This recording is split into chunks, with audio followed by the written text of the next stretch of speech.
Hello, and welcome to the House of Law.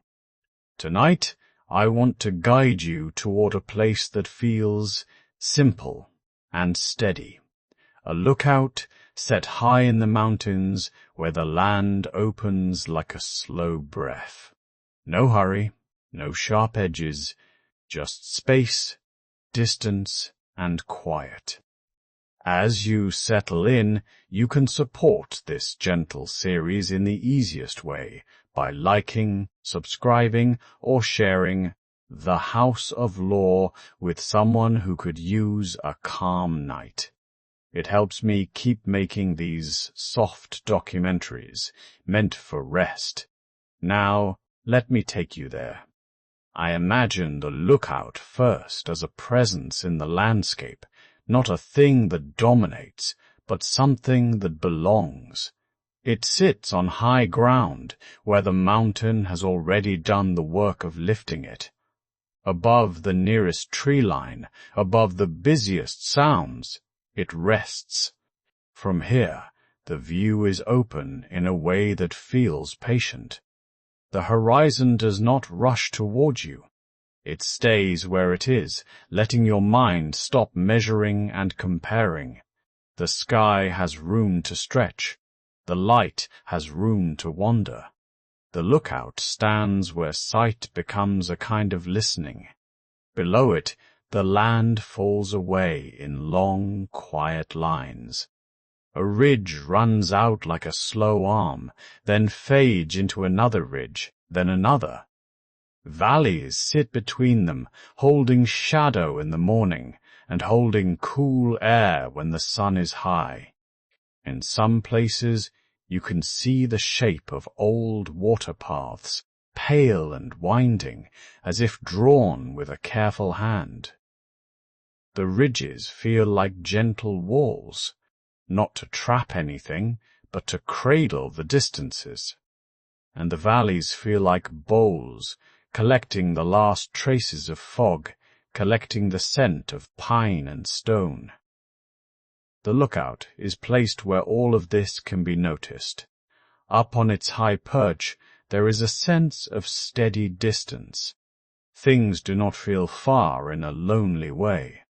They feel far in a calming way, as if the world has finally stepped back to a comfortable range. A road, if there is one, is only a thin mark. A river is a ribbon, quiet from this height.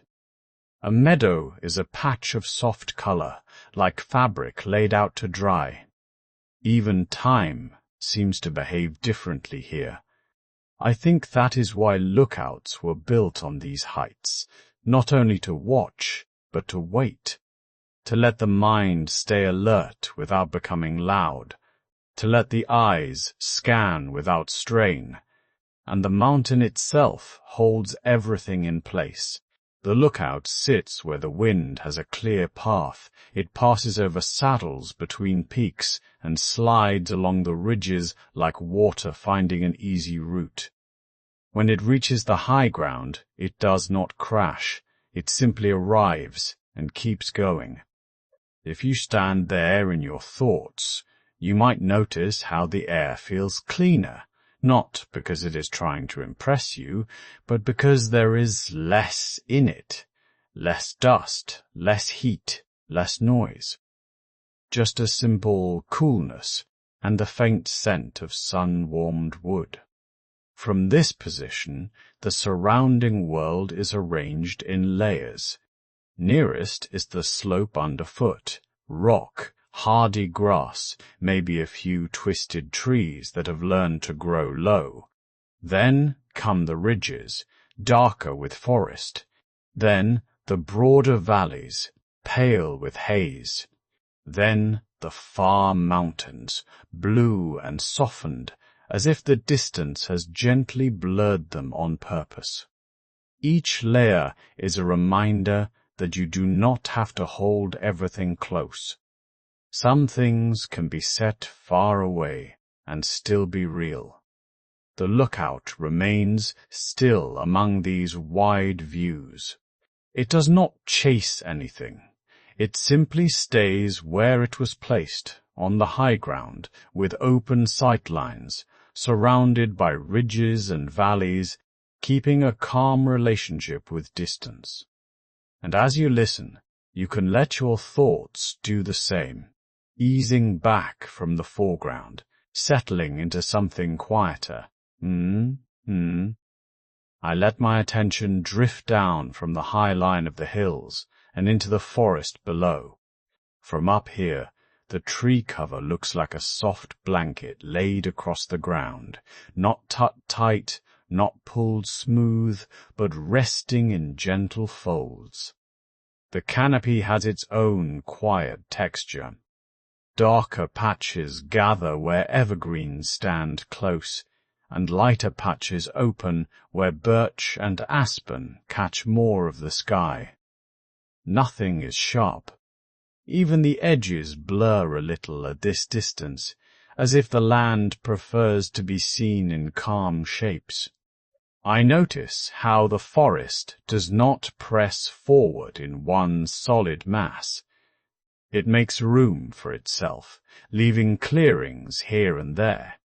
Some are small, like a pause in a sentence, a pocket of grass, a thin meadow, a place where the light reaches the floor and stays a while. Other openings are rougher, rocky patches where the trees thin out because the ground offers less to hold on to. Stone shows through like an old thought that never quite went away. Pale slabs, scattered boulders, and narrow ridges that keep the soil shallow. The forest accepts these places without argument. It simply changes its grip, roots finding what they can and then yielding when they cannot. If I watch long enough, patterns begin to appear, not the kind made by hands, but the kind that happen when time repeats itself gently.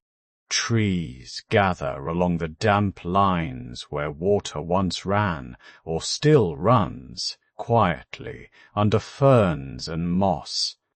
They loosen on the higher knuckles of ground, where wind is a little stronger and winter is a little longer.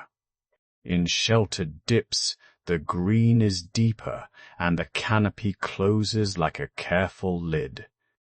There is a slow, natural order here. Not a rule, more like a habit. Storms open a gap, and in the years that follow, the gap softens. First with light-loving shoots, then with young trunks that sway easily, then with the steady return of shade. Fallen trees become nurse logs, feeding seedlings with a patient kind of decay. Even what has ended continues, only in a quieter form. I picture the forest floor beneath that blanket of leaves and needles, the scattered cones, the curled bark, the stones half sunk in soil.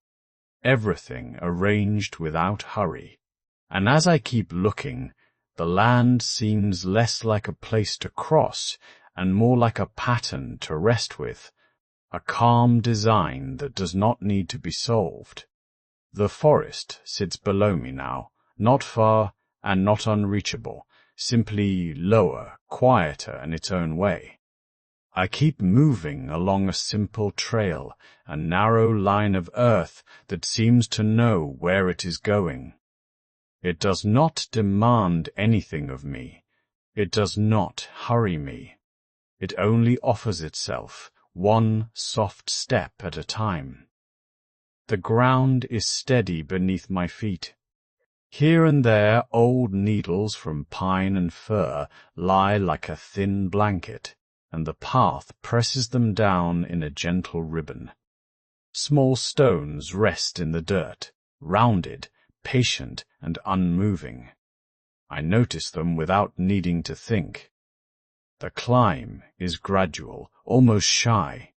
It is not a slope that startles. It is the kind of rising that reveals itself slowly, after several breaths, after a few minutes of walking, after the mind has already settled. I can tell I am going upward by the way the air changes. It cools a little and feels cleaner at the edge of each inhale. The trees still stand close, but their trunks seem to open slightly, leaving more space between them, as if they too are giving room for the trail to pass. I take steady steps, unhurried and even, one foot, then the other. The rhythm is simple enough to quiet the thoughts that like to gather. With each step, the trail smooths the moment, and the moment smooths me.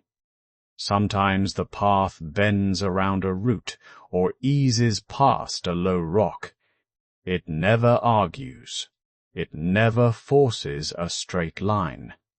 It just continues, choosing the easiest way. When I glance back, the forest below looks softer, like a dark green cloth folded into the land. I do not feel far from it. I feel connected, by the same trail, by the same air, by the same slow time. The climb continues, not as a test, but as a gentle change in height. A few more steps, and the ground lifts again.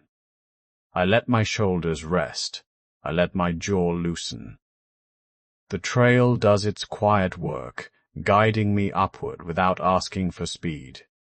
And so I keep walking, letting the simple trail hold the pace, letting the gradual climbing become natural, letting my steps stay steady and unhurried, WR, WR, WR, WR, WR, WR, WR, WR, WR, WR, WR, WR. Under my steps, pine needles lie in thin, quiet layers. Some are fresh and soft, still holding a little spring. Others are older, pressed flat, darkened by time and weather. They fit together like a careful thatch on the forest floor. And when I walk, the sound is small. Not silence, but a gentle hush that does not ask for attention. Here and there, stones appear between the needles. Rounded ones, the color of riverbeds, sharp ones, pale at the edges where they have broken. Some sit deep, steady as if they have always been there. Some rest lightly on top, easy to roll if I am careless. I let my foot find the sure places, and I do not hurry. A few steps at a time feels like enough. I notice how the ground changes without announcing itself. A patch of needles becomes a patch of grit. Grit becomes packed earth. Then needles return, scattered like quiet handwriting across the brown. The air carries a clean scent, resin, bark, and something faintly sweet. When I breathe in, it feels cool. When I breathe out, the warmth leaves me slowly, like a candle fading instead of snapping out. Light moves through the branches in patient pieces. Above, needles and twigs make a loose roof, and the sun does not push through all at once. It filters, it rests, it shifts. Shadows drift across the trail, not fast, not sharp. They slide as the branches sway, and as I move as well. My own shadow joins them, stretching long when the path opens, then shortening when the trees lean close again. I watch the shadow edges soften on the pine needles. Needles make everything gentler. Even the dark looks calm when it falls on something so quiet. Now and then I find a small cone, bitten clean by a squirrel, its scales left like a neat spiral, or a tiny twig snapped and pale at the break. or a feather no longer needed, lying in a curve that suggests the shape of a bird without asking me to imagine more. I let these details be exactly what they are, not clues, not messages, just the trail, offering its small facts. I keep my pace even, not counting steps, not measuring distance. I only notice the steady pattern, foot, breath, foot, breath. If a stone shifts, I adjust and continue. If needles slide, I accept the softness and place my weight more slowly. The trail does not require perfection. It only asks for attention that is gentle and patience that feels natural. As I go, the moving shadows continue their quiet work, rearranging the light across the ground. The bright places become dim. The dim places brighten. Nothing changes quickly enough to startle me. The forest keeps time in a slow way, and I follow it, one calm step at a time. The trail keeps its quiet promise, one foot placed, then the next. The trees have been close for a long time, not in a heavy way, just steady, like a roof made of leaves. The light has been filtered down into soft pieces, drifting across bark and stone. I notice a change before I can name it. The air feels a little different, as if it has room to move. A thin thread of breeze slips along the path, cool and clean, carrying a faint scent of sun-warmed needles. Ahead, the canopy loosens. It is not a sudden clearing. It begins as a small gap, a place where branches do not quite meet. A few leaves tremble at the edge of that opening, and beyond them there is brightness that does not belong to the forest floor. I slow down without meaning to. The gap is shaped by simple things, one tree leaning away from another, a broken limb long ago. A space-time has quietly widened.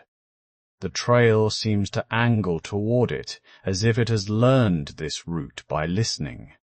When I step closer, the view is still framed by trunks and needles, but now the world beyond the trees shows itself.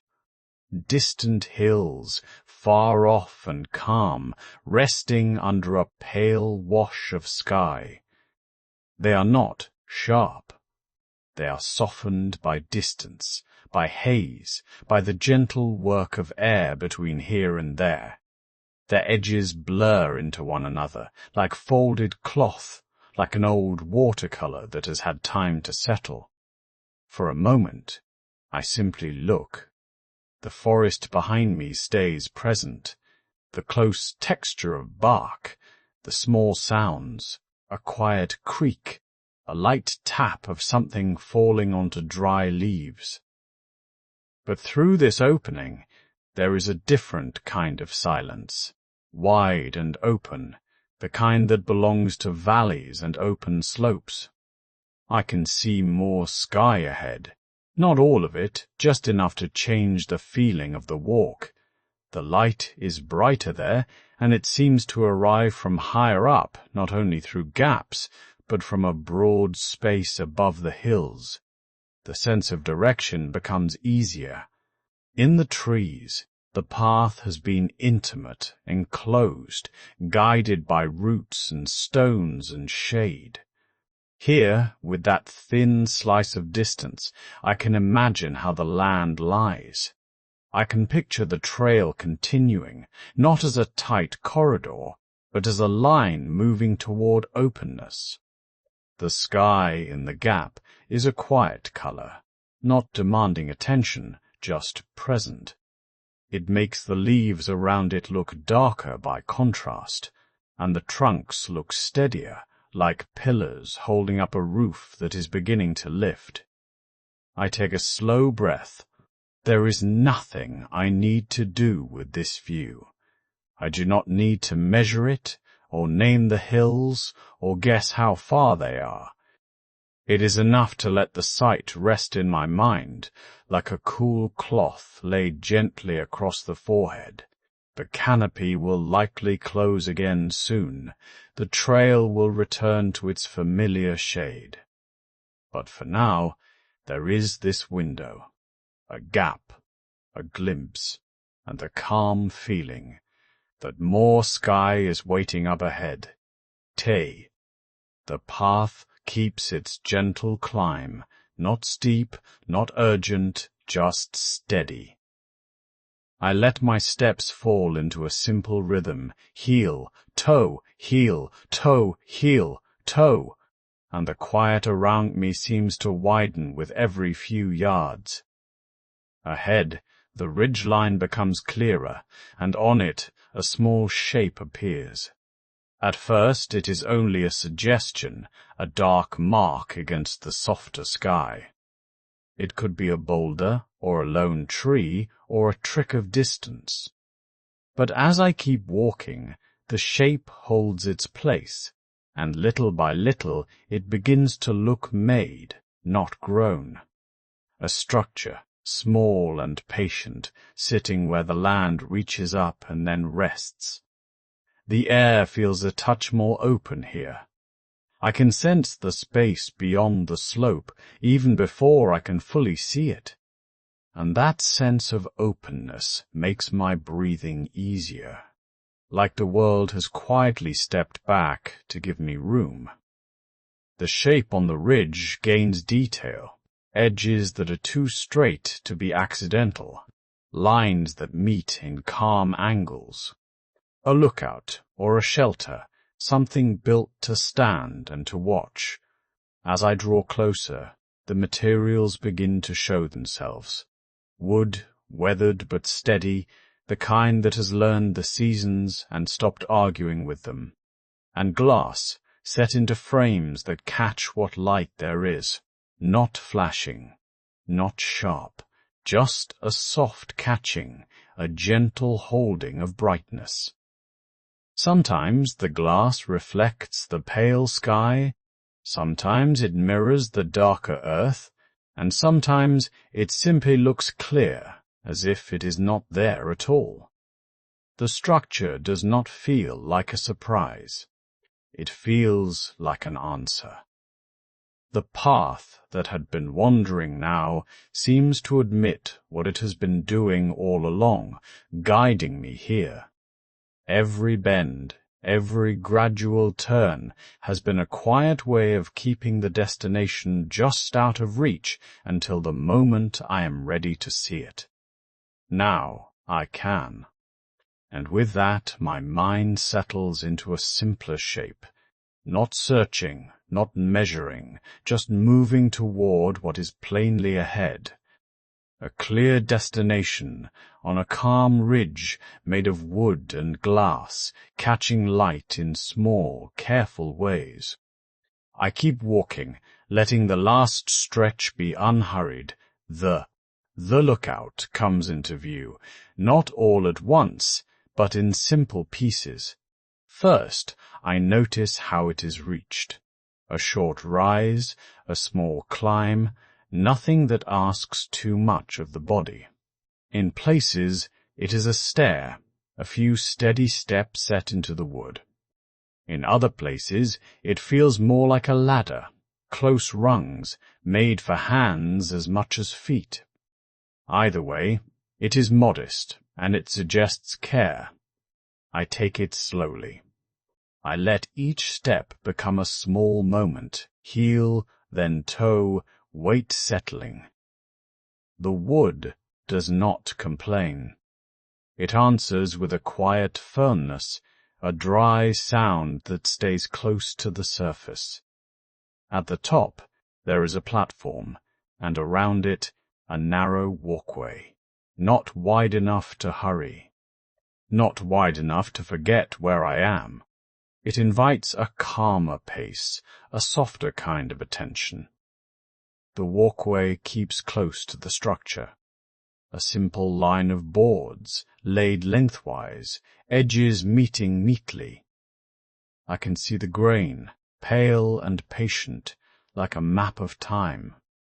Here and there, the boards show the faint rounding that comes from weather.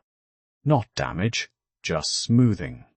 A place where countless damp mornings and slow afternoons have passed. My feet find safe, solid footing. That is the feeling that settles in first. The sense that the builder wanted steadiness more than show. I test my weight without thinking. A gentle shift from side to side. Nothing wobbles, nothing rattles. The platform holds me with a quiet certainty. There is a rail, or at least something that behaves like one. A handrest, a boundary, not a wall, just a reminder. I slide my fingers along it for a moment, feeling the smooth places and the places still rough with honest texture. The narrow walkway turns just slightly. It makes a small circle around the lookout, and as I follow it, my steps become softer. Not because I have to, but because the space encourages gentleness. I pause where two boards meet. I look down at the join, at the way the nails sit low and tidy. No sharp edges, no snagging corners, just practical work meant to last. The platform itself is plain, flat, level, like a quiet sentence that ends properly. And when I stand still, when I let the structure do what it was made to do, I can feel how it steadies the body, how it steadies the mind. A short stair or ladder to arrive, a narrow walkway to slow me down, safe, solid footing to let me breathe. I take one more small step and rest my weight evenly. And I listen to the calm, contained silence that gathers here. The path brings me to a door that could be almost anywhere. Plain wood, simple lines, no carving that asks for attention.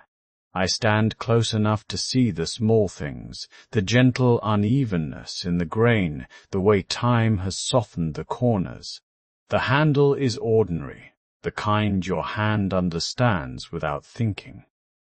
For a moment I stay outside, not because I am unsure, but because the air here still carries the day.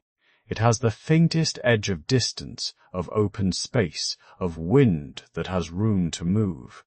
Then I place my palm on the door, and feel that it is neither warm nor cold. It is steady. It does not push back. It simply exists, ready. The door opens with a quiet motion, no complaint, no echo. And the change is immediate, not sharp, just clear. Inside there is shade, soft indoor shade, the kind that gathers in corners and rests along the floor. It does not hide things, it only lowers the brightness, like a blanket laid lightly over the room. The air changes too. Outside, air has a wide sound to it, even when it is quiet. Inside, air has a closer sound, a smaller space for it to travel, so it becomes calm. I step over the threshold, one foot, then the other, and the ground feels different. Outdoors, the earth gives a little, or stone holds firm with a cool edge. Here, the floor is steady in a gentler way, level, familiar, like a promise that nothing will shift beneath me. I pause again, letting my eyes adjust. The light is not gone. It is only softened. Shapes appear slowly. The outline of a wall, the suggestion of a hallway, a quiet stretch of space that invites slow steps. Behind me the outside remains, but it feels farther now, as if the door has placed a careful distance between the world and this interior calm. I listen. There is no sudden silence, only a different kind of quiet. The smallest sounds become easy to notice, the faint settling of a building, the soft hush of my own breathing. The door closes with the same gentle certainty it opened with, not a final sound, just a complete one. And in that moment I feel the simple comfort of entry, a plain door doing its work, guiding me from open air into shelter, from brightness into shade, from movement into stillness. I take one slow step forward and let the steady ground meet me, again and again, caught. The door gives a little, and the quiet air inside meets me without surprise. I step over the threshold slowly, as if the house prefers calm footsteps. This first room is narrow, not cramped, not uncomfortable, just slender in its shape. It feels like a place made for passing through with purpose, rather than lingering in a crowd. The walls hold close on either side. I can almost sense the older habit of building inward, keeping warmth close, saving space, saving effort. Even my voice seems to soften here. A faint line of light comes from deeper within, but right here, in the gentle entry, there is enough to see the plain arrangement. Along one side stands a table, or perhaps a desk. The shape is simple. Its surface is worn smooth, as if hands have rested there often, setting down small burdens, picking them up again. There is no ornament to distract the eye, no scattered objects asking for attention. Only a few necessary things placed where they belong. I notice how the table sits in relation to the room. It does not block the way, it does not claim the center, it keeps to its lane, allowing the narrow room to remain open, allowing the path forward. If there is a chair, it is a modest one, not too wide, not too soft. The kind of chair that says, "You may sit, but you will not sink." The order here is practical, uncluttered, like a mind that has learned to put one thought away before taking up the next. I imagine someone coming in from outside, perhaps shaking off the weather, perhaps carrying a small note, perhaps holding a tool that needs to be set down. This table would receive it without ceremony. The corners of the room are kept clear. The floor is bare enough to sweep with a few steady strokes. The edges are simple enough to remember, even in low light. In a narrow room, every object matters. So the house has chosen only what is useful. A surface for work, for sorting, for writing a line or two. A place to set keys, or fold a cloth, or lay out a simple plan. I let my gaze move slowly, left to right and back again. It is easy to understand this space. It does not hide its purpose, and that, in its own way, is restful. No riddles, no excess. Just a gentle entry that gives the body and the mind permission to settle. I stand for a moment longer, breathing quietly, letting the narrowness feel like shelter, not limitation. Then I take another small step inward, with the calm sense that everything here has been placed, and kept with care. Weigh. Bor. The windows are already there, not announcing themselves, not asking for attention, simply present and steady. In this simple room, the panes of glass are wide. They do not feel oversized, just generous, as if the wall has learned a quieter way to be solid. I like to stand a little back from them, where the light has space to settle. From here, the room does not look brighter exactly. It looks calmer. The daylight arrives without sharp edges, and it spreads in a way that feels even, like a slow breath. The glass holds the outside at a respectful distance. It does not drag the world in, and it does not shut it out. It is only a clear boundary, a gentle line between air and air. When the day is pale, the windows make that paleness feel complete, not empty. The light seems to gather itself across the floorboards and along the plane surfaces, and it does not rush. It takes its time. Even on days with drifting clouds, the changes are soft.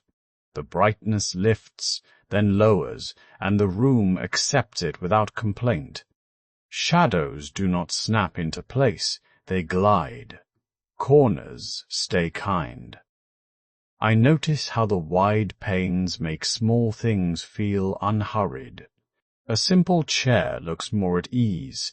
A bare table seems intentional, not unfinished. The room does not need decoration to feel held together, because the light is doing that work, quietly.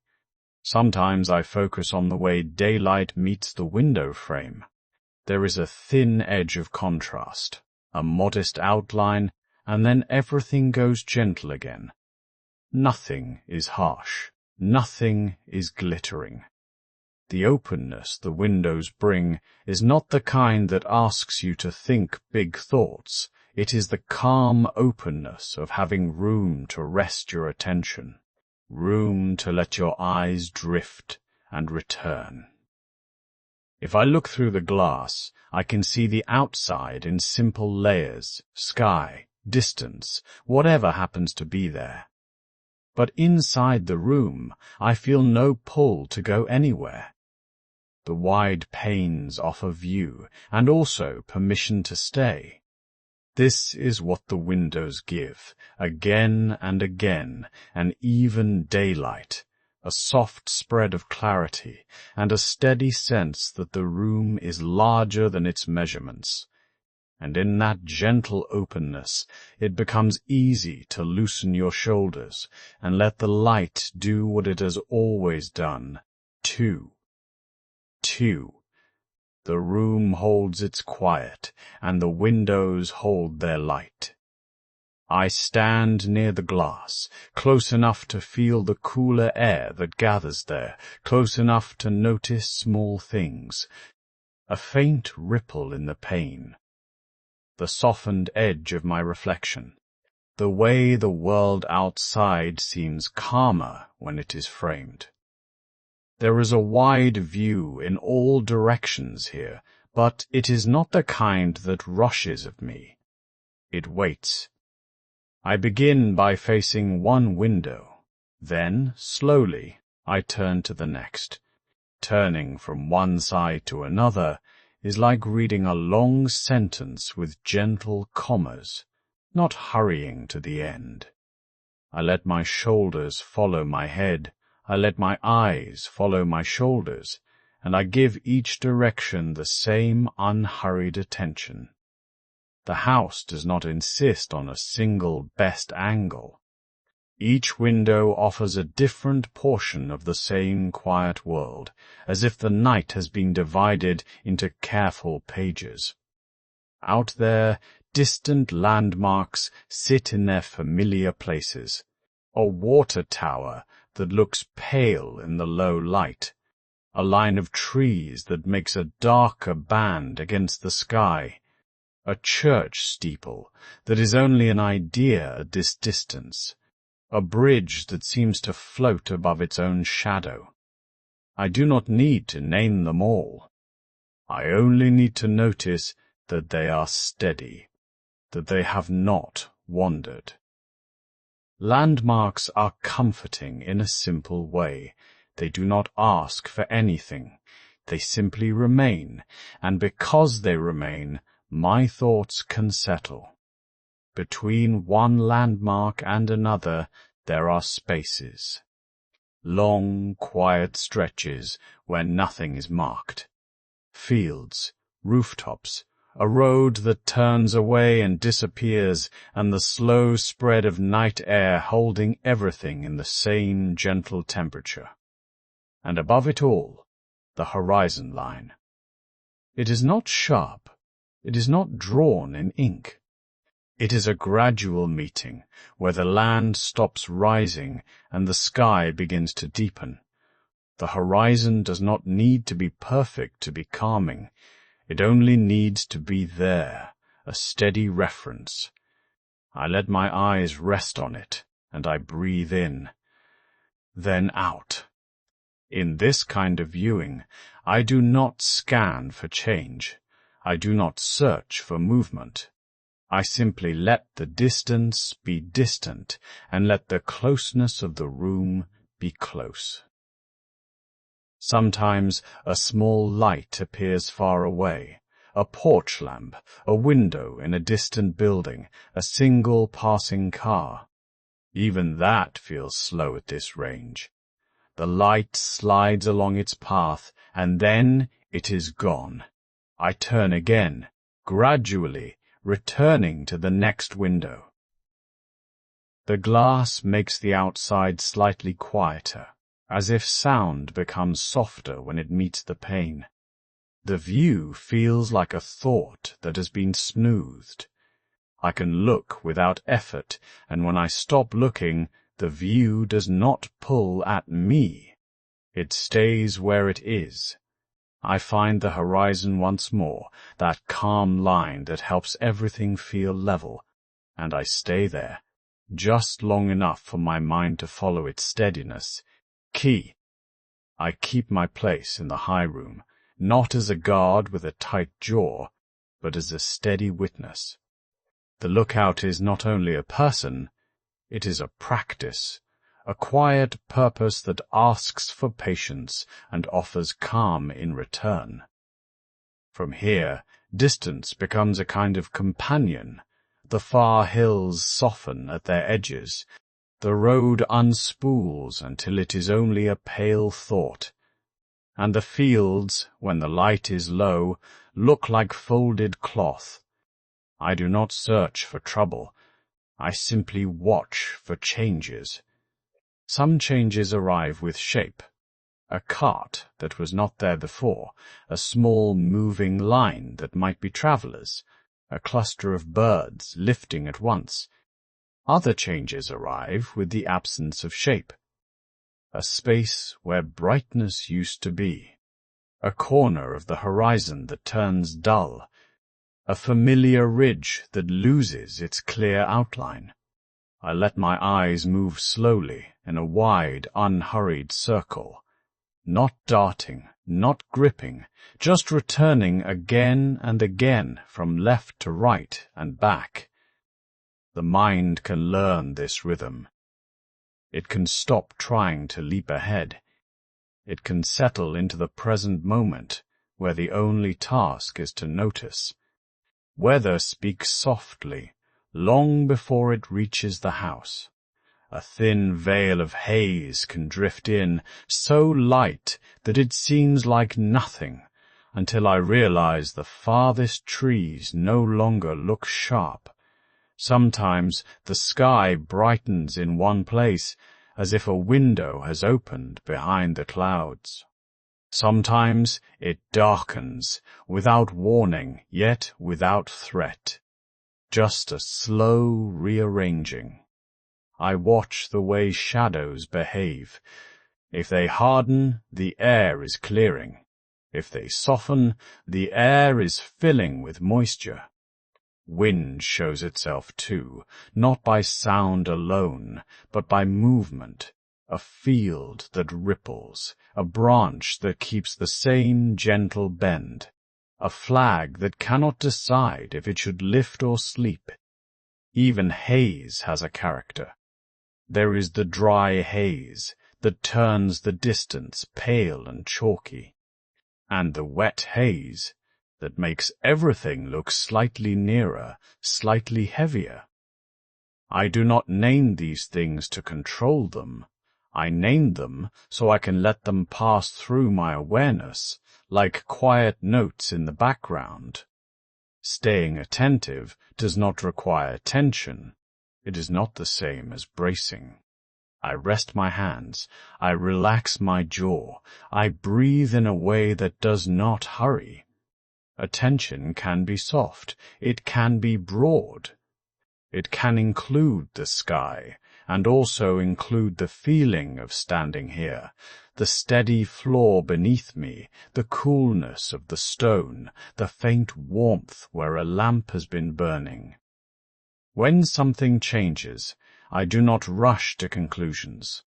I let the change become clear. I give it time. A dark band on the horizon. Is it rain? Or just the shadow of a cloud moving over distant land? A blur near the road? Is it dust or mist, or simply the day letting go of its sharpness?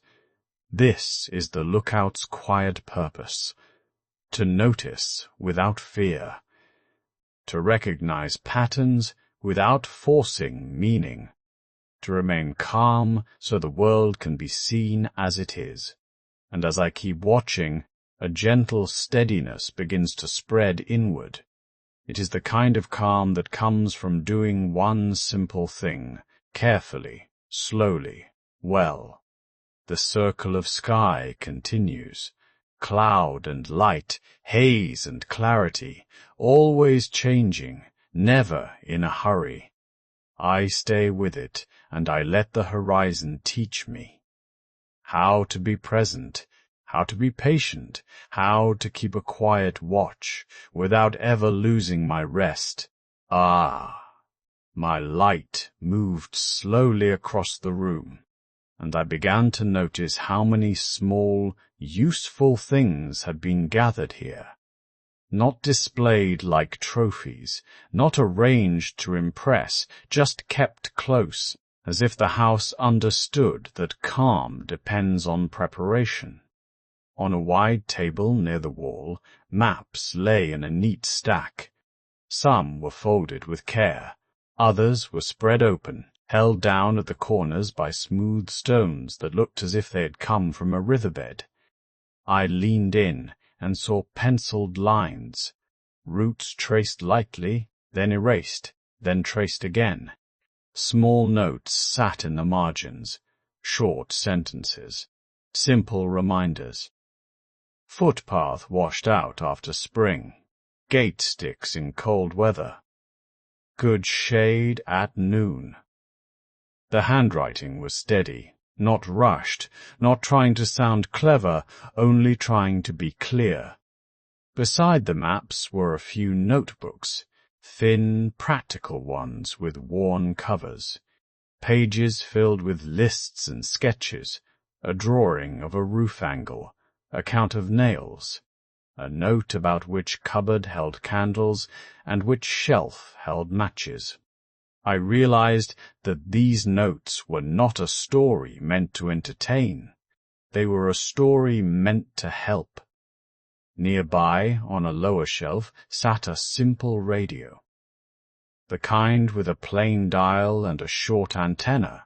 Nothing sleek, nothing modern. Just a small, dependable box. I turned it gently in my hands. The plastic was scuffed in places, but clean. The volume knob moved with a soft resistance, like it had been used carefully. I did not switch it on.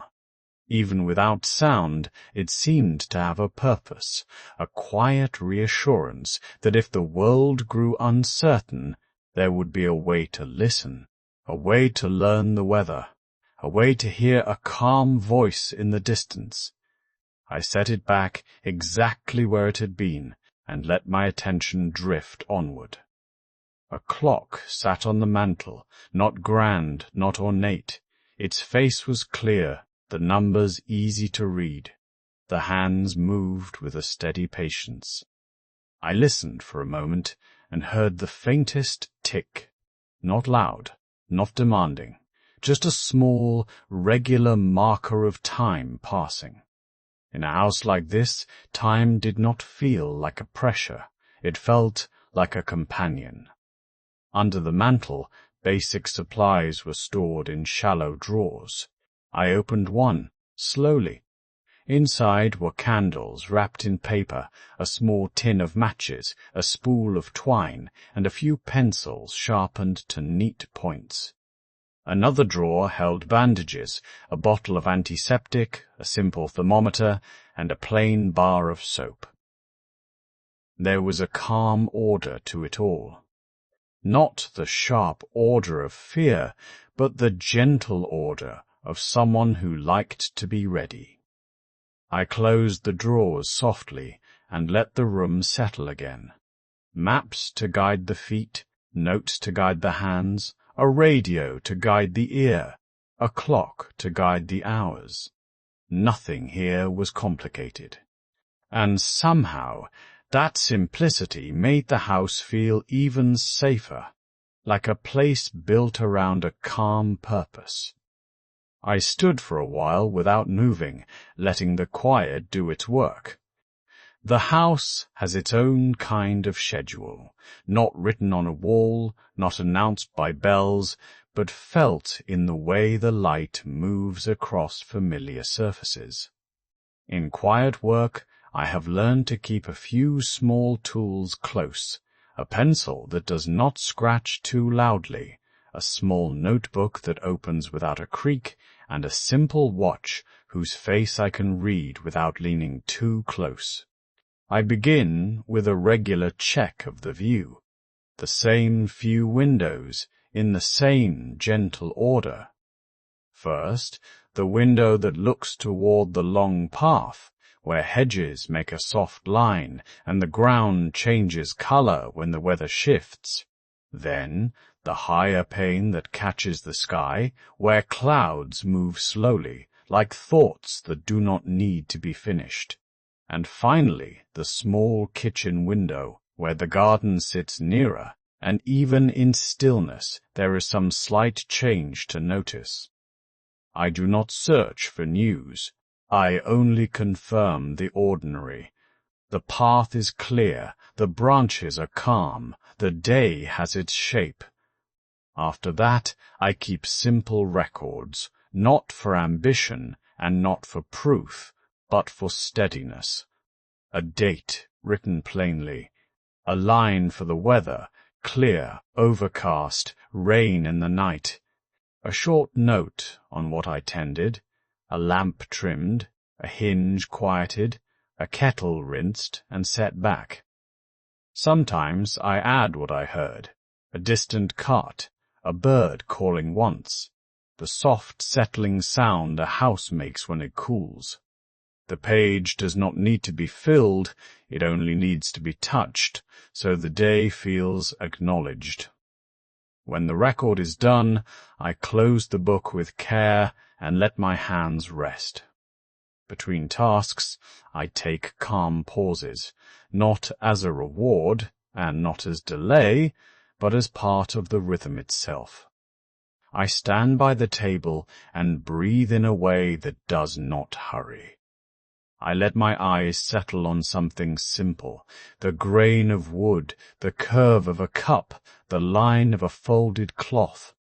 Then I move to the next small thing.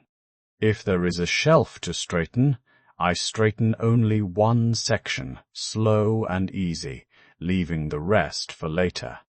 If there is a floor to sweep, I sweep in quiet strokes and stop before it becomes tiring. Order, I have found, is kinder when it is gentle. The tools remain simple: pencil, notebook, cloth, brush, and the most important tool of all, a steady pace. When I return to the windows for a second check, I see that nothing has changed much, and that is a comfort. The day continues, measured not by grand events, but by small routines that fit the hands. I write one last line, just enough to mark the moment. And then I let the room be still again, with everything set where it can be found, quietly waiting for the next ordinary task. In its own good time. The mountain keeps its own time, not with clocks, but with light and with air. I listen for it in the quiet parts of the day, when nothing needs to be decided, when the world simply moves the way it always has. Clouds arrive without hurry, drifting in layers that do not match, one thin and high, another thicker and low. They slide past each other like pages turned slowly, not to find the end, only to keep reading. Sometimes the cloud cover is even, a soft lid over the slopes. The colors flatten a little, greens become calm, rock becomes gentle. The mountain looks closer then, as if the distance has been folded. Then a seam opens, a pale window in the cloud, and sunlight pours through. It does not shout. It just rests on the ridgeline, and the ridgeline answers by warming. I notice how the sun and shade take turns, each one patient. In sun, the air feels lighter against my skin, not hot, just open. The ground releases a quiet warmth it has been holding, and the scent of stone rises, clean and dry. In shade, everything cools by a small degree, and the mountain seems to breathe in. The shadows move slowly across the slopes, stretching and shrinking, as if practicing softness. Even the sound changes, just a little. In sun there is a faint crispness. In shade, the same world feels padded, as though a blanket has been laid over it. The wind follows its own path, not steady in speed, but steady in intention. It comes around a shoulder of rock, then slips away into a gully. It carries small messages, a hint of distant rain, the dry edge of high air, the green smell of sheltered trees. I pay attention to that steady change of air, how it cools and warms without asking permission. A simple shift, and the body understands it immediately. A slow gust, then stillness. The next gust arrives from a slightly different angle, and I can tell, without seeing it, that clouds have moved again. The sky is rearranging itself, quietly, piece by piece. There is comfort in this pace, in the way nothing stays exactly the same, yet nothing becomes unfamiliar. The mountain remains, and the weather passes over it, like a hand smoothing fabric. I let that rhythm settle in me, warm sun, cool shade, a mild turning of the air. And as the clouds continue their slow procession, I rest inside the change, without needing it to stop or to hurry. Ba, ba, ba. The lookout has its own kind of hush, a hush that is never truly silent. I stay near the upper room for a while, letting the air decide the pace. Tonight the weather does not arrive in a hurry. It simply moves, softly, like a hand passing over cloth. The first sound is the wind along the roofline, not a strong wind, not the sort that presses its weight on the walls. This one only traces the edges.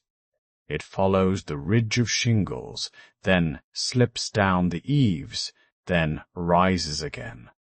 Sometimes it finds a loose corner and worries it gently, the smallest flutter, then nothing. When it changes direction, the tone changes too. The roof makes the wind sound thinner at one angle and deeper at another. It is like listening to the same note played on different instruments, familiar, but never exactly the same. I can hear it passing the narrow gaps where boards meet, a soft threading sound, like air being pulled through a keyhole. It is steady for a few breaths, then it fades, then returns. I do not need to follow it. It will keep circling the house on its own. Beyond the roof, there are distant birds. Not close enough to startle, just far enough to feel like part of the landscape. A single call, then a pause long enough to forget it, then another answer from a different direction. The space between them matters. That space is where the night rests. Some birds speak in brief notes and stop. Others carry a longer line that drifts away before it ends, as if the last part dissolves into the air. And occasionally there is a soft rustle, wings shifting on a branch, a tiny adjustment in the dark. Inside the lookout, the wood has its own quiet language. It does not creak loudly, not like an old ship. It only settles, little by little, as the temperature changes and the wind brushes the structure. A bean gives a small complaint, a short, dry sound. Then it is still again. A stair answers with a faint tick, not a step, only the wood remembering its shape. Even the railing seems to breathe, the slightest flex, then calm. I listen without trying to name every sound. The house does not ask to be solved.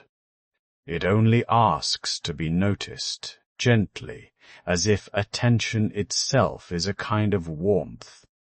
And so I stay here, hearing the wind travel the roofline, hearing the far birds keep their distance, hearing the slow creaks of wood as the lookout settles deeper into the night. The day has begun to lean, almost without anyone noticing. I stand where the trail opens for a moment, and the mountain shows its shoulders. The ridges catch the last generous light, a soft gold that settles on stone and dry grass, like warmth you can see. It is not bright in a sharp way. It is mellow.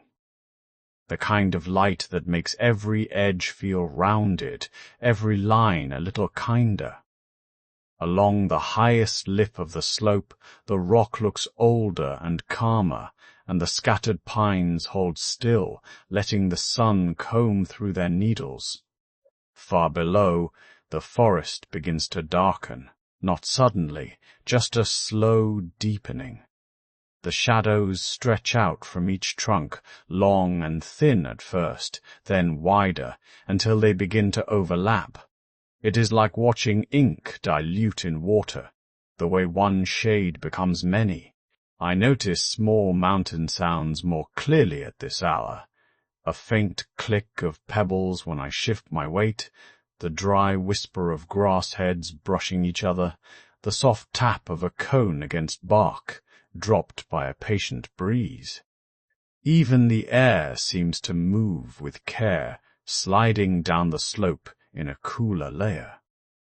It brings the scent of resin and soil and something faintly mineral, as if the stones themselves have a quiet breath. The light keeps traveling, slowly withdrawing from the hollows and leaving them to their coolness. Here and there, a last patch of sun stays behind on a ridge face, like a lingering hand on a shoulder. Then it thins and slips away. I let my pace match the change. No need to hurry. The mountain is already setting a slower rhythm, one foot, then the other, with longer pauses between thoughts. Where the trail passes the edge of the trees, I watch the shadows move across the forest floor.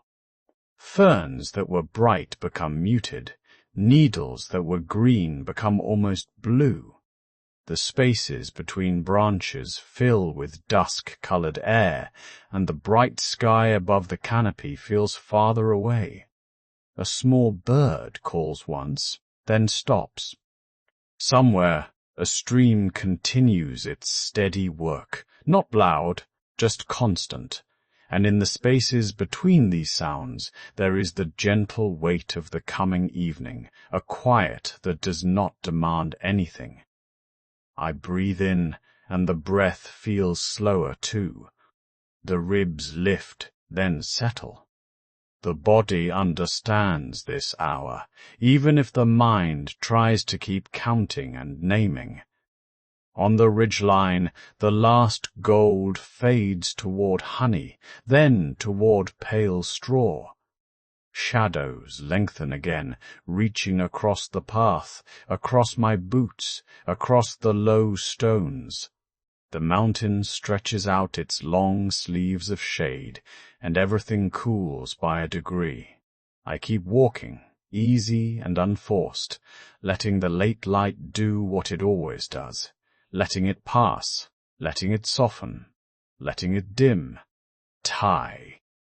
The light has been thinning for a while now, not in a hurry, just easing down the day in small, careful steps. From the lookout, I notice it first in the color of the room. The corners grow softer. The wood and stone hold their shades a little more quietly.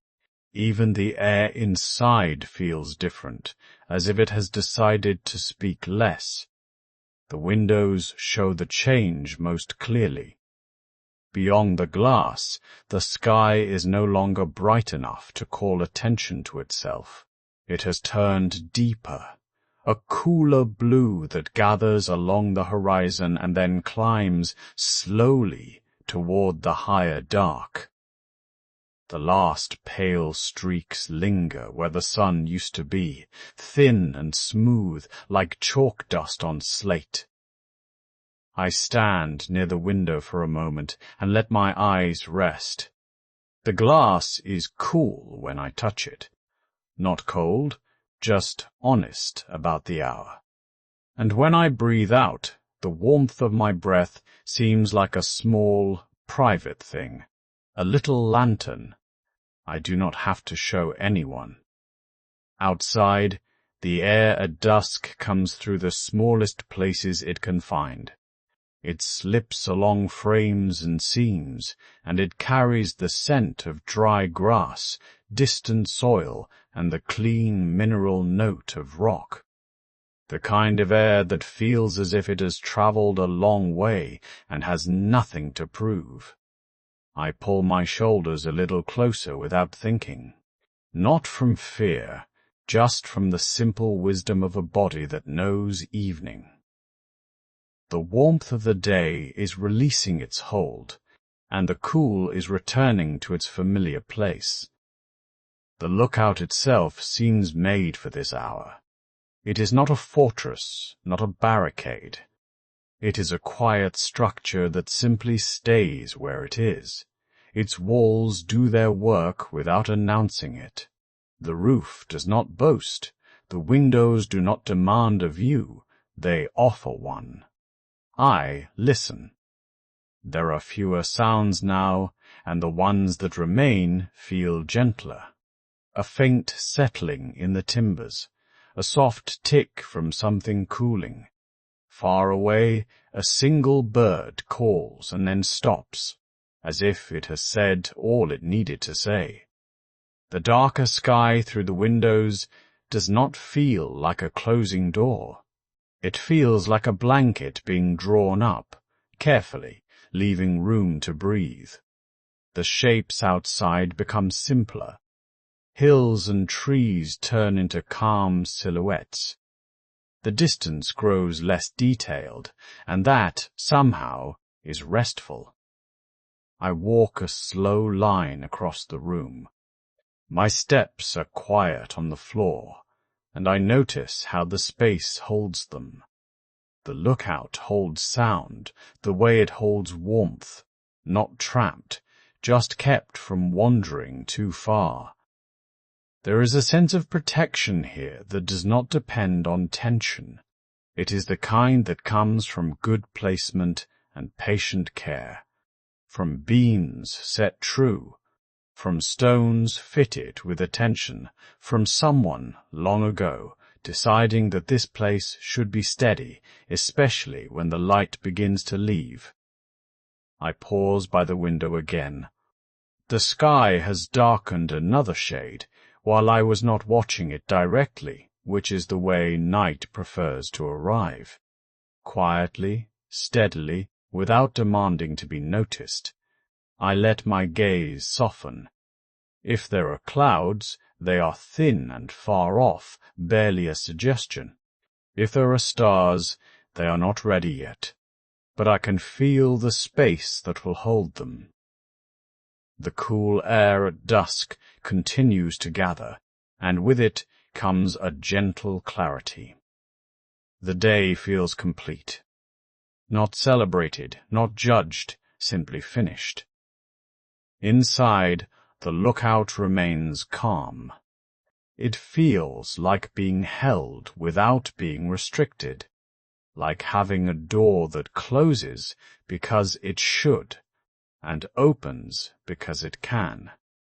The world outside is growing darker, and here, behind the glass and steady walls, that darkness becomes something peaceful, something that can be observed without being entered. I take a slow breath in, and then let it go. Night is arriving gently at the lookout, and everything that matters is already in place. Darkness holds steady now, the kind that does not rush and does not demand anything. Out here, the mountain is mostly shape, a long, calm outline against a deeper sky. The ridgeline is simple, almost like a single brushstroke. Trees become quiet silhouettes, their details softened until they are only suggestions. Stone becomes a broad, patient presence, and the snow, if there is any, is just a pale thought resting on ledges and slopes. I notice how the night simplifies everything, taking away the small distractions, leaving only a few gentle forms. There is a cabin nearby, not loud in the landscape, just a darker block within the dark. The windows are not bright. If there is light, it is faint, careful, as if it also wants to sleep. The roofline is easy to follow with the eyes, and then to let go of. The wind comes and goes with slow breathing, in and out, moving through the evergreens with a soft, brushed sound. It is not a gusty wind tonight. It does not push. It only passes, pauses, then passes again. When it slips along the mountain face, it seems to smooth the air, as if it is tidying the night. I can imagine it traveling over rock and timber, folding itself around the cabin corners, and then drifting onward, unhurried. I stand still long enough to feel how stillness can be active, not busy, but steady. The dark stays where it is. The stars, if they are visible, keep their quiet places. Clouds, if they move at all, do so like slow thoughts that do not need an ending. The ground underfoot feels certain. Even if it is cold, it is a calm cold. The kind that simply exists without argument. In this steady night, my attention becomes smaller, more focused on simple comforts. The way air enters the lungs and leaves again, the gentle work of the body, continuing without needing instructions. I let my shoulders drop a little, not as a decision, but as a natural settling. I let my jaw loosen. I let my hands rest at their own weight. The wind breathes again, and between those breaths there is a pocket of near silence. Not perfect silence, but the quiet background of the world resting. A far sound might arrive, a tiny click of cooling wood, a distant shift of stone, a soft creak that could be branch or beam. Each sound is brief, and then it dissolves, leaving the night as it was.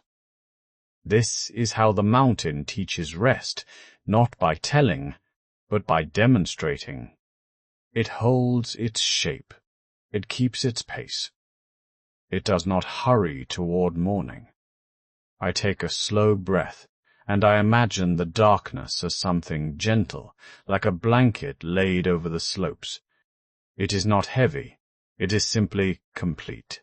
Another slow breath, and I picture the wind as the mountain's own exhale, moving through the trees, smoothing the snow, polishing the edges of thought until they are round and quiet. Nothing needs to be solved out here. The night has already taken care of the details by making them disappear. So I allow my mind to do the same, letting sharp corners soften, letting the day become a simple shape, and then a quieter shape, and then only the feeling of having arrived at rest. The cabin remains where it is, the ridge remains where it is, the sky remains overhead, wide and patient. And I remain, breathing with the wind, settling and settling again. Ah, the last light has already thinned, and the room inside my thoughts feels quieter now. I do not need to add anything else. I let the story settle the way dust settles in a sunbeam, slowly, almost without motion. Silence is not an empty space here. It is a gentle companion. It sits near the hearth that has burned down to a low, even glow, and it asks for nothing. When I listen closely, I can still sense the house holding its familiar shape, beams and stone, small creaks that come and go, like a calm breath. And beyond the house, the lookout remains. It stands as it always has, not rigid, not strained, simply present, simply present. I picture the lookout as a patient figure on the high place, wrapped in the night air, hands resting, eyes soft. Nothing needs to be spotted. Nothing needs to be solved. It is enough to stand there and let the dark be dark. If a thin cloud passes over the stars, the lookout does not mind. If the wind pauses, the lookout does not hurry it along. Time can move at its own quiet speed. Down the slope, the mountain rests through the night. I imagine its long shoulders easing into stillness, rock and soil cooling, trees settling their branches, and the narrow paths becoming indistinct. The mountain does not try to hold the day. It does not rehearse tomorrow. It simply stays, steady and untroubled, while the hours drift by. Somewhere, a stream keeps its small voice, not loud, just consistent. Somewhere, a pine needle turns in the breeze and then becomes still. Even the unseen places feel calm, as if the whole landscape has agreed to be quiet together.